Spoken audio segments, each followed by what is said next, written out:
Bienvenidos al episodio número 25 de La Voz de la IMEX. Yo soy su host, Josh Madera, y el día de hoy estaremos cubriendo todo lo relacionado al tema de las reformas laborales que ya entraron en efecto o están por hacer. Vamos a descubrir de qué manera podría impactar el nuevo incremento del salario mínimo en la región. ¿Cuál es el estatus de la semana laboral de 40 horas?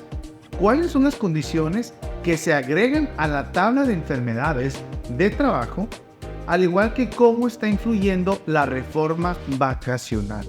Y también obtendremos algunas recomendaciones importantes para este 2024. Como ya es costumbre, nos acompaña un gran experto en la materia. Él es egresado de la UABC como licenciado en Derecho, con un diplomado en Derecho Laboral y en Liderazgo Empresarial. Además, cuenta con estudios de Derecho Comercial por la Universidad de San Diego, California. Es actual socio del despacho Cervantes Quijano desde 1996, consejero del Instituto de Transparencia del Estado del año 2014 al 2016 y actual representante patronal de la Junta Federal de Conciliación y Arbitraje de Tijuana. Nos acompaña el licenciado Roberto Quijano. Así que escuchemos qué es lo que la voz de la IMEX tiene que decir.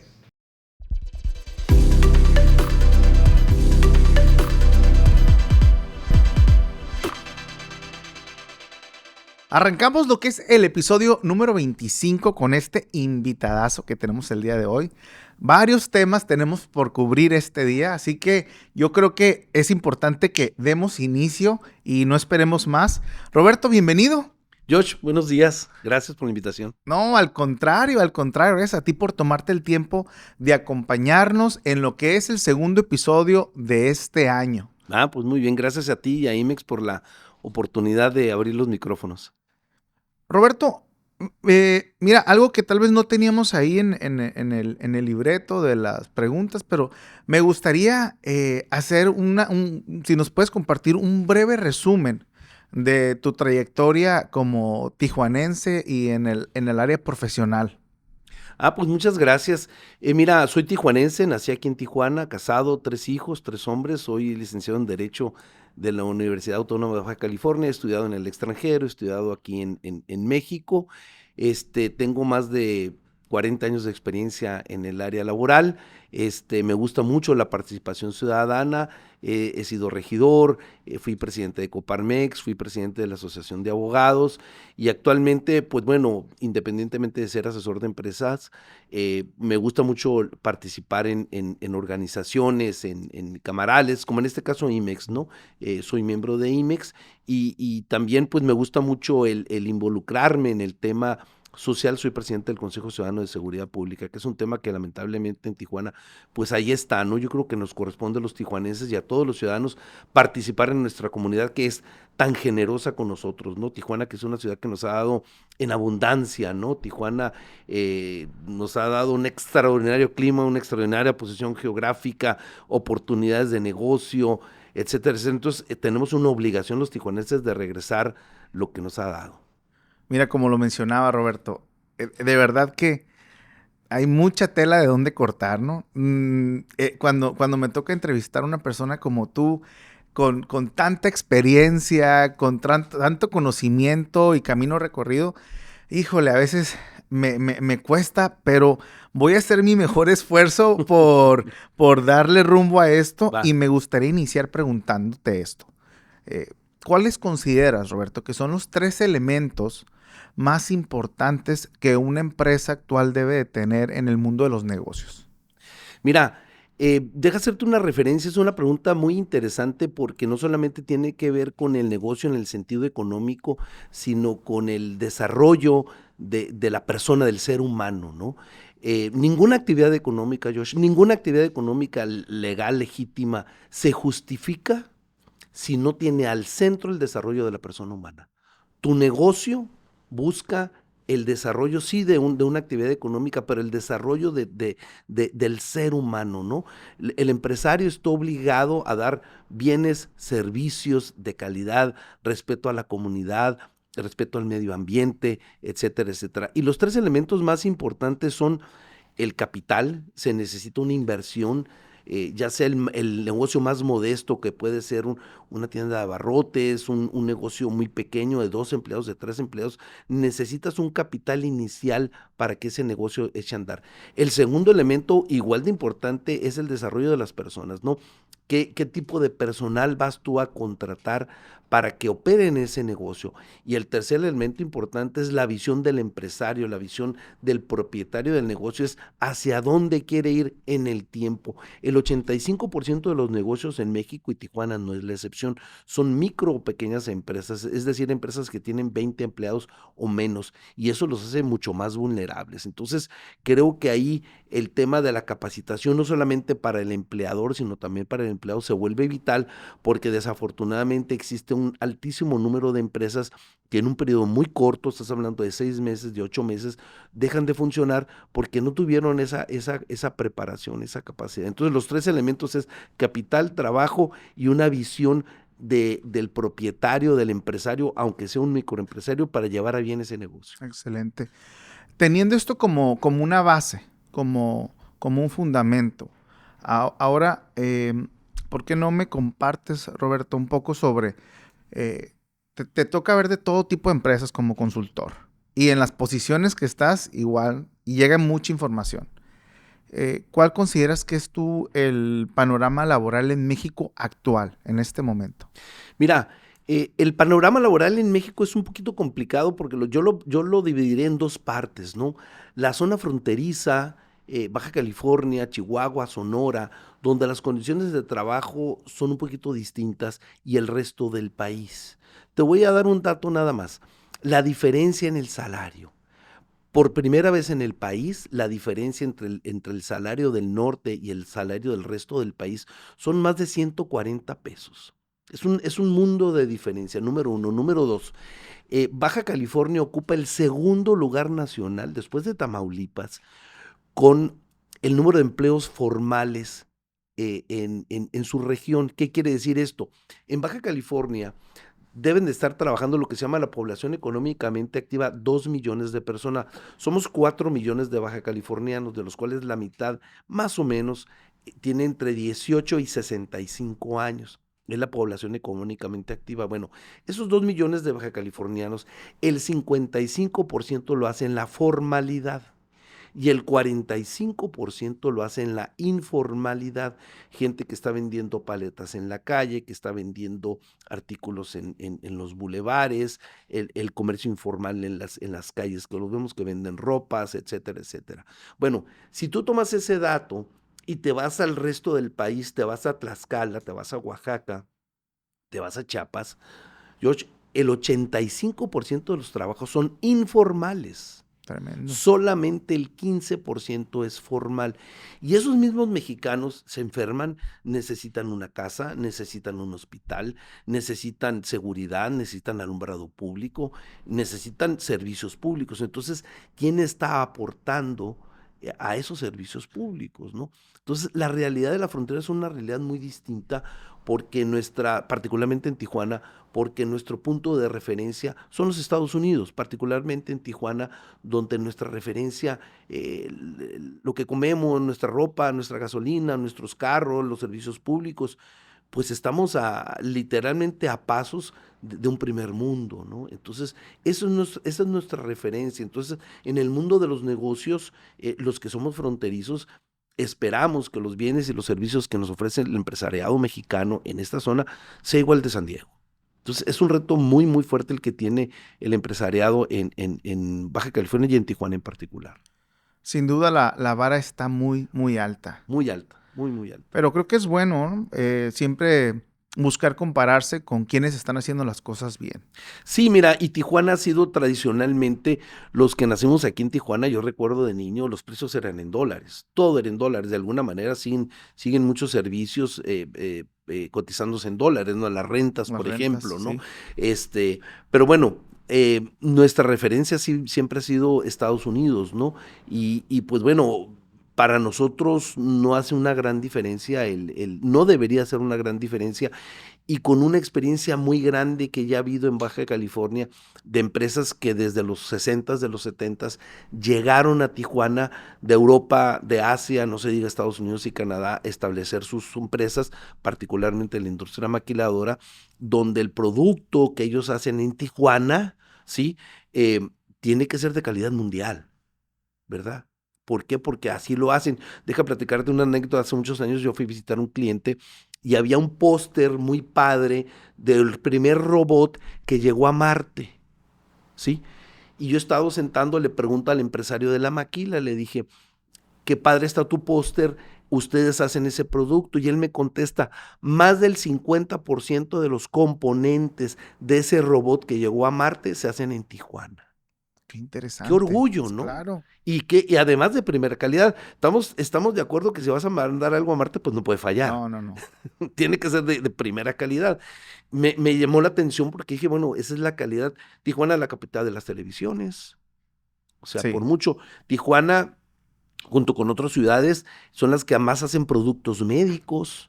Imagínate el compromiso que tiene esta empresa en Tijuana, las empresas que hacen productos médicos en Tijuana, de productos médicos porque está la salud y la vida a lo mejor de las personas en una falla tecnológica, ¿no?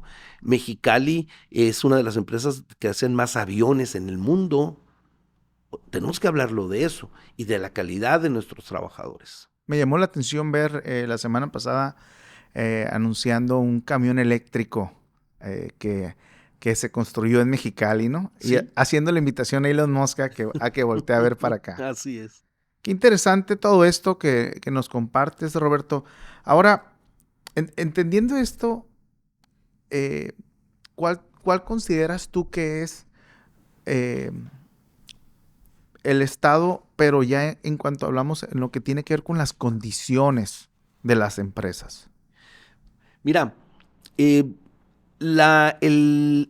trabajo en México ha evolucionado de manera importante en los últimos 20, 25 años a partir del Tratado de Libre Comercio. El Tratado de Libre Comercio se firma en 1994. Va a cumplir este año 30 años el Tratado de Libre Comercio. Y eso nos obligó como país a competir en condiciones internacionales ya, ¿verdad? Porque nuestros socios comerciales, Estados Unidos y Canadá. Dicho sea de paso, fíjate, México es el país que más tratados de libre comercio tiene en el mundo. México tiene tratados no solamente con Estados Unidos y Canadá, con Japón, con Corea, con Israel, con Argentina, con prácticamente toda Europa, con prácticamente toda Asia. Entonces, eso creo que es una visión de los gobiernos de los 80s, de los 90s, que permitió que México de alguna manera se modernizara. Probablemente no hemos aprovechado esas condiciones, pero bueno, hablando del tema, nuestra legislación en materia laboral tiene 50 años de atraso, ¿verdad? Es un tema que no se quiso mover durante 50 años y cuando empezamos a ver nosotros movimientos en nuestra ley, hay ciertas condiciones que a los mexicanos nos pudieran sorprender. ¿Sabías tú? Te voy a dar algunos datos, que después de Vietnam, México es el país que más trabaja, ¿sí? En Vietnam se trabaja en 48 horas en promedio y en México 46. El promedio de la Organización Mundial del Comercio son 38 horas a la semana. Entonces, cuando tú hablas de una reforma laboral que reduce la jornada de trabajo de 48 a 40, lo estamos quedando cortos todavía. ¿Sí? ¿Sabías tú que México ocupaba uno de los últimos lugares en materia de compensación a los trabajadores? Durante esta administración federal, nos caiga bien o nos caiga mal, el salario mínimo de los trabajadores incrementó 350%. Qué bueno que así sea. La gente necesita ganar más, la gente necesita tener mayor ingresos, tener mejores condiciones de vida, vivir de manera más digna, ¿no? Hay retos importantes, por ejemplo, en materia de seguridad social, hay retos en materia de habitación, hay retos en materia de servicios de salud. Sin embargo, yo creo que el empresario baja californiano está haciendo un esfuerzo muy grande, por eso hacía yo la referencia del empleo formal, en cumplir con la ley, en dar empleos formales, ¿no? Es un reto muy, muy delicado que pues bueno, es un proceso permanente de mejora. Ahora que menciona, Roberto, el tema del Tratado de Libre Comercio, todas estas leyes, convenios que se han hecho, actualmente tenemos lo que es el TEMEC. Usaste una palabra clave que es, mencionaste que consideras que algunas cosas no se han aprovechado. ¿Qué consideras tú que ha sido el uso o el aprovechamiento que se le ha dado al TEMEC? Mira, el TEMEC, sin lugar a dudas, si tú ves las cifras, México pasó de una economía basada en el petróleo de los 60s, de los 70s, de los 80s, a una economía mucho más diversificada. Ahora en los 2000, ¿no? 2024 que estamos ahora. Entonces, eso nos demuestra que México tiene como país la capacidad de diversificar su actividad económica. Ahora tenemos servicios bancarios, tenemos servicios financieros, tenemos mucho comercio, no se diga el tema de la educación. En México los negocios de la educación han crecido de manera importante, la calidad no es tan buena y vamos a entrar a ese tema. Y dejamos de ser un país que dependía del petróleo. Actualmente el petróleo creo que es menos del 20% de la actividad económica del país. Cuando llegó a ser los 80s, el 90%. Entonces, cuando se cae el petróleo en época de López Portillo, vienen las devaluaciones, etcétera. Entonces, México se diversificó mucho e indudablemente el TLC fue la piedra angular para que esto se diera. La industria maquiladora, seguramente sus dirigentes lo saben mucho mejor que yo, crean empleos accesorios, ¿no? Por cada 100 empleos seguramente se crean entre alrededor de 10, 15 empleos más, cafeterías, seguridad, transporte, servicios profesionales, etcétera. Entonces, es una industria muy dinámica que genera un número importante de empleos, ¿no? El TEMEC, que es la segunda parte del TLC, ya nos pone reglas un poquito más estrictas. Cuando se firma el TEMEC y que entra en vigor, hay dos anexos importantes. Un anexo tiene que ver con el medio ambiente. Tanto los americanos como los canadienses están preocupados del manejo que hacemos los mexicanos de nuestro medio ambiente. Y el segundo anexo es el anexo laboral, ¿sí? Igualmente, nuestros socios comerciales les preocupa las condiciones laborales de los servicios, bajo las condiciones bajo las cuales el mexicano presta sus servicios en nuestro país. Entonces, es muy interesante la visión que tienen desde el extranjero de nuestro país y nos están diciendo a los mexicanos, cuida tu medio ambiente y cuida las condiciones laborales de tus trabajadores. Entonces, empezamos a ver reformas importantes en materia de sindicalismo, en materia de protección a las mujeres, en materia de reducción de las jornadas de trabajo, en materia de aumento del salario mínimo, en aumento de enfermedades del trabajo, en materia... México ocupa, te va a llamar la atención, México ocupa el último lugar en días festivos. En México tenemos 7 días festivos y si cae en domingo, pues ya no fue días festivos. Entonces viene una reforma bien importante en materia de días festivos. El Día de la Virgen de Guadalupe, el 10 de mayo, el Viernes Santo, vamos a pasar de 7 días festivos, vamos a pasar a 12 días festivos. Entonces, ¿cómo tú haces una simbiosis? ¿Cómo haces tú una amalgama de intereses? Porque tú le dices eso al patrón y el patrón se asusta, ¿no? Dice, pero ¿cómo que más días festivos? ¿Cómo que más vacaciones? ¿Cómo que reducción de jornada de trabajo? Hace rato te comentaba que nuestra ley federal de trabajo tiene 50 años de atraso. 50 años de atraso. Entonces, estamos actualizando nuestra ley a las grandes ligas y nos está costando un poquito de trabajo. Es natural, ¿no? Pero nos vamos a adaptar. Y te comentaba, en estos 5 años el salario mínimo subió 350%. Y yo cuando me junto con los empresarios y les digo, ¿y qué pasó? Pues no pasó nada. No pasó nada. Qué bueno que la gente gane más. Qué bueno que la gente tenga más tiempo para estar en sus casas, ¿no? Hay una distorsión por ahí que al rato la platicamos, ¿no? Pero qué bueno, el derecho mexicano, con esto concluyo tu pregunta que me alargué un poco, el derecho mexicano habla de un concepto muy interesante que es la progresividad de los derechos sociales. Eso quiere decir que un derecho social que ya creció no tiene reversa. Por eso el derecho social es progresivo. Entonces, estas grandes reformas ya no se pueden echar para atrás. Wow, qué interesante, Roberto. Fíjate que sí, me encantaría, sé que por ahí tienes algunas cosas todavía guardadas, ¿no? Pero el ver también ese sentir, como lo mencionas, del empresario, ¿no? El empresario, cómo se siente, más días libres, más vacaciones, aumentos, y de alguna forma yo lo que veo es que hay una carga fuerte sobre el empresario. ¿Viene algo donde podamos ver este tipo de beneficios o apoyos o ayudas, pero para el empresario? Mira, esa es la pregunta más difícil que seguramente me vas a hacer hoy, porque estamos hablando de los beneficios del trabajador y tu primer comentario, tu primera pregunta fue, en el mundo de los negocios, ¿cómo está conformado? Y cuando hablas tú del empresario, el empresario tiene sus intereses, tiene sus responsabilidades, pero también tiene derechos, Sí. ¿sí? Así como el trabajador.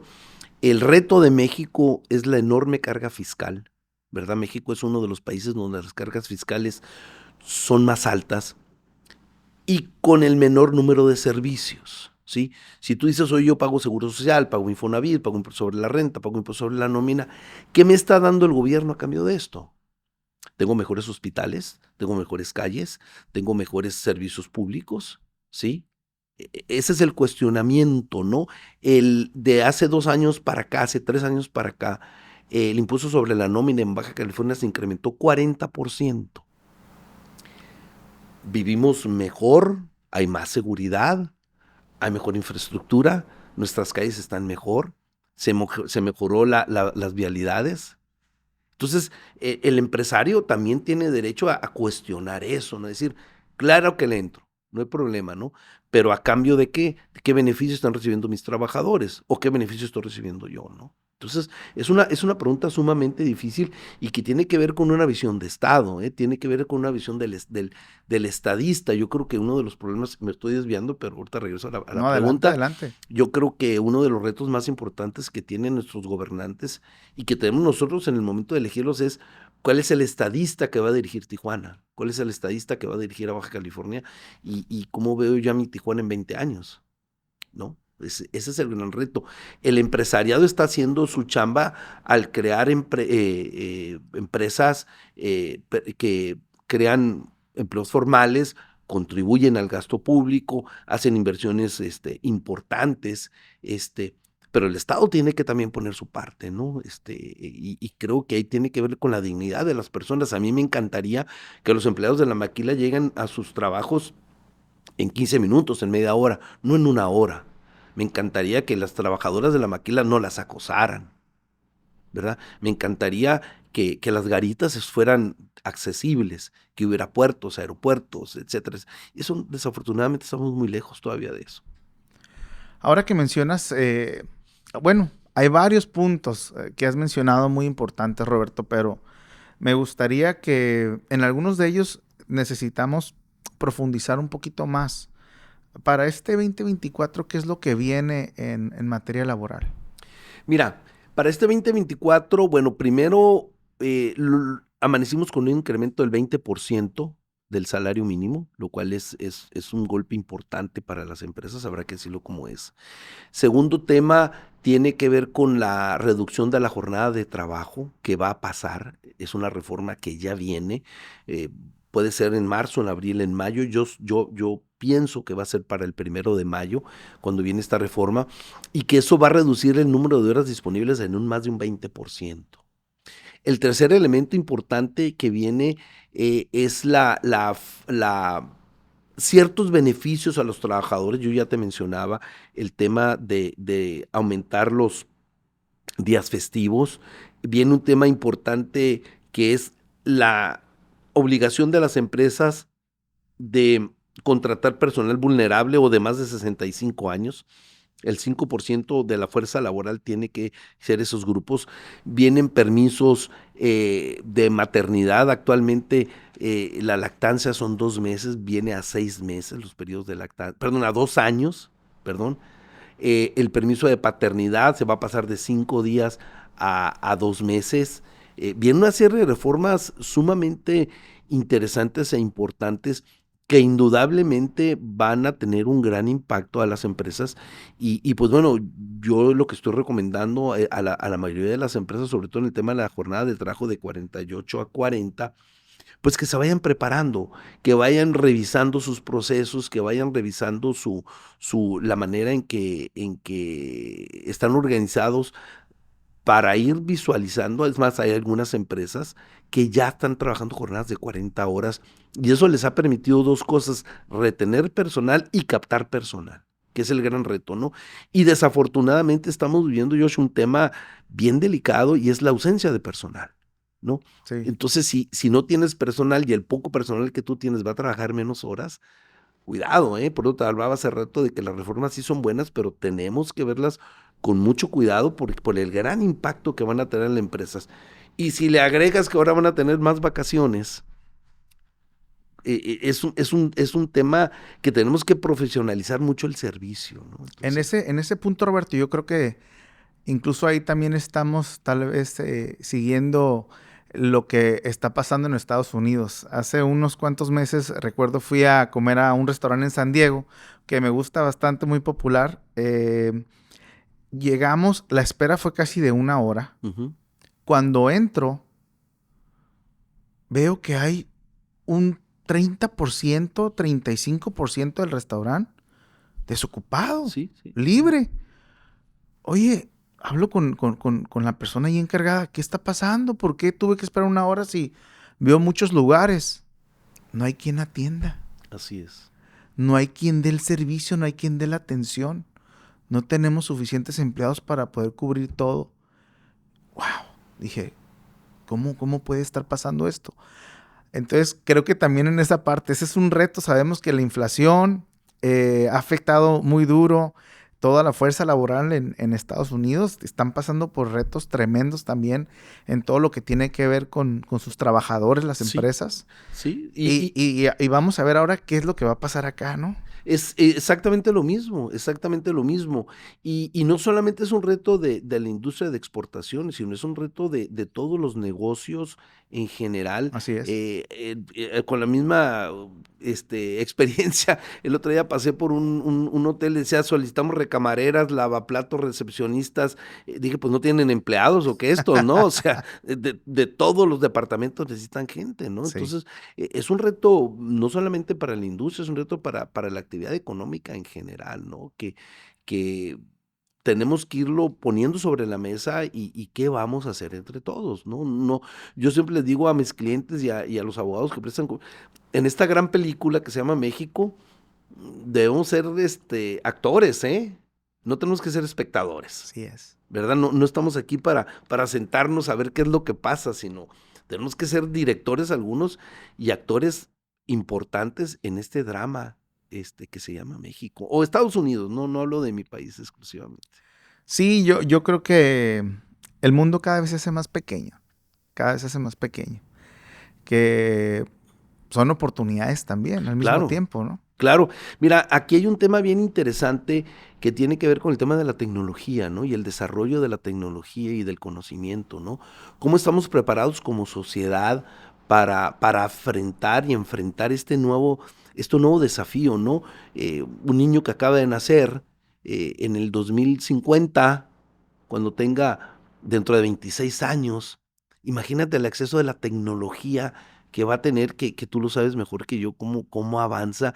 Bueno, cómo estamos preparados nosotros como sociedad, no solamente como empresarios o como industria de exportación, sino lo aterrizo en el tema de la capacitación de nuestros empleados, ¿no? ¿Cómo va a evolucionar una empresa de tal manera que adoptemos esas nuevas tecnologías, esos nuevos conocimientos, esa nueva manera de hacer las cosas y no necesariamente tengamos empleados con una educación básica y de salario mínimo, ¿no? Yo buscaría aquí que Tijuana, que pudiera ser una de las ciudades que está más vinculadas con Estados Unidos y que está más vinculada con el tema del desarrollo comercial, pues nuestro vecino California, el Silicon Valley y todo eso, nos permita tener a muy corta distancia, no solamente física, sino tecnológica, estas nuevas maneras de hacer negocio. Entonces, ¿cómo nos vamos a adaptar? No en el 2025, ¿cómo nos vamos a adaptar para el 2030, ¿no? En escasos 5 años, 6 años. ¿Qué vamos a hacer para esta nueva tecnología, ¿no? Que ahí viene y que no la vamos a parar y que si la paramos, pues bueno, vamos a seguir siendo un país, pues de tercer mundo, ¿no? ¿Cuál sería la recomendación, Roberto, que tú le harías a las empresas para prepararse, no solo para este 2024, sino Así es. para terminar llegar bien al 30, al 35, al 40, que ese niño en el 2050 tenga un México con unas increíbles oportunidades? Mira, yo creo que el reto más importante, y creo que IMEX lo está haciendo bien, es el tema de la educación. Yo creo que siempre he sostenido que el gran reto y la gran deuda histórica que tiene el empresariado mexicano se llama educación, capacitación. No solamente es una obligación, la Ley Federal del Trabajo obliga al empresario a capacitar permanentemente a sus empleados, ¿no? Es una obligación empresarial, eh, porque hay un beneficio mutuo. Haces a la persona que crezca como persona, que tenga mayores conocimientos, que tenga mayores ingresos, e indudablemente hay un beneficio para las empresas, ¿no? Yo creo que el reto más importante es el reto de la capacitación. Y pues bueno, la visión de negocios, ¿no? ¿Hacia dónde van los negocios? ¿Hacia dónde van las televisiones? ¿Hacia dónde van las computadoras? ¿Hacia dónde van los sistemas de comunicación? ¿No? El tema del trabajo a distancia, el tema del trabajo, el home office famoso, ¿no? Vamos a anticiparnos a todo eso, porque tú pudieras decir, oye, tengo trabajadores que no pueden estar físicamente y que quieren estar en su casa. Bueno, vamos a explorar eso, ¿no? Tú comentabas un tema muy importante en el tema educativo, ¿no? ¿Por qué la educación no necesariamente, no necesariamente debe de ser presencial? La educación puede ser a distancia, ¿sí? ¿Por qué no abrir esos espacios, esas aulas a los estudiantes para que se eduquen desde su casa, con estándares mucho más estrictos, no con lo que sucedió durante la pandemia, que pues bueno, fue la experiencia hasta donde yo sé no fue buena, pero ¿por qué no abrir los espacios educativos y que la educación sea universal, George? Yo creo que todos tenemos una responsabilidad de ser muy generosos con la gente que está alrededor de nosotros y compartir con ellos nuestros conocimientos. Si lo quieres desde el punto de vista de negocios, si quieres desde el punto de vista de que me beneficia, probablemente sí, pero a mí me encanta el tema de la educación y el tema de que aspiremos como país, como Estado, a que seamos un referente nacional, es decir, en Baja California hay buenos sistemas de educación muy modernos y que permiten que Baja California sea un referente de negocios, ¿no? Aspiraríamos a eso yo aspiraría. Roberto, ¿y cuál considerarías tú que es el ingrediente secreto o el ingrediente mágico que le tenemos que echar a todo esto, a lo que hablamos el día de hoy, para que realmente funcione? Mira, yo creo que el ingrediente más importante es el compromiso social. Yo creo que todos tenemos un gran compromiso social.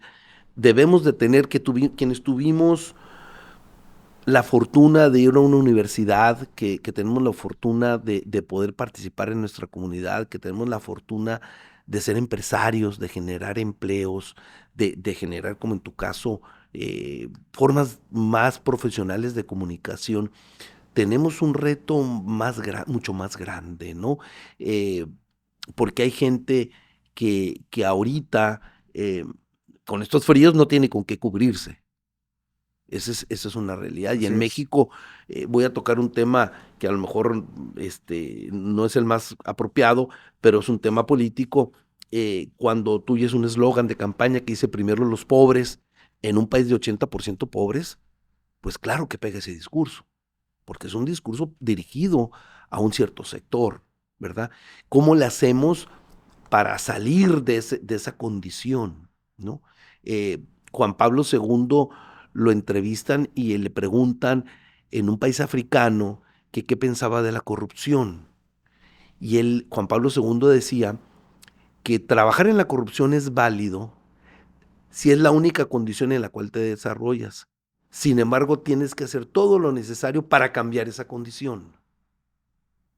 ¿Sí? Entonces, nosotros en un país que evoluciona, un país que necesita educación, un país que necesita urgentemente ser un país mucho más digno, ¿verdad? La imagen que tienen últimamente en todos los países de México, pues no es momento para platicarla, pero nos corresponde a los mexicanos cambiar esa imagen, ¿no? Entonces, yo creo que se necesita una gran voluntad de los ciudadanos para quienes hemos recibido más, ser muy generosos con nuestra comunidad, ¿no? Yo creo que ese es nuestro gran reto. Y el gran reto de la industria de exportación es precisamente este también, ¿no? El generar mejores condiciones, sí salariales, sí laborales, pero particularmente mejores condiciones de educación, ¿no? Para sus trabajadores. Yo creo que es el gran reto. Te insisto, la Universidad de IMEX es una excelente idea, hay que apoyarla porque es la cantera de mejor personas, ¿no? El tema de la dignidad de la gente a mí se me hace el tema toral, ¿no? Creo que todos tienen derecho a tener una vida digna, a ser padre digno, a ser un hijo digno, a ser un empresario digno, a ser un trabajador digno. Entonces, yo creo que ese es el gran reto de nosotros, de aportar como empresarios a la dignidad de las demás personas, ¿no? Creo que es nuestra obligación. Más allá de lo comercial o de lo profesional, yo creo que es una obligación ética, ¿no? Y moral.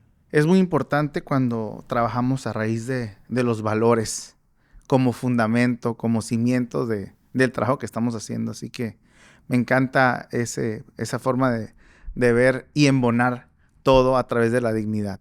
Sí, mira, cualquier empresa tiene responsabilidades éticas, ¿no?